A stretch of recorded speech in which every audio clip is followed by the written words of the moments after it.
How to log in to your Snapchat on computer. Hello everybody and welcome back to our channel. So let's get started without any further ado.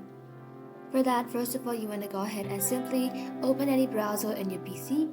Once you open the browser in the search bar, simply search for snapchat.com. Once you search for it, this is the interface you'll be seeing on your screen.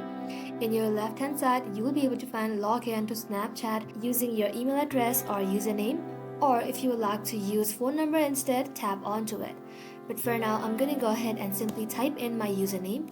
Once I have my username, tap on login, and just like so, you wanna go ahead and type in the password. Once you have your password ready, tap on next.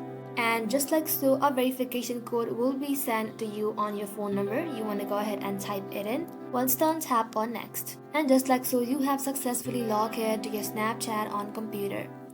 Well, that is how you can do it, guys. Thank you all for watching the video till the very end, and stay tuned until our next upload.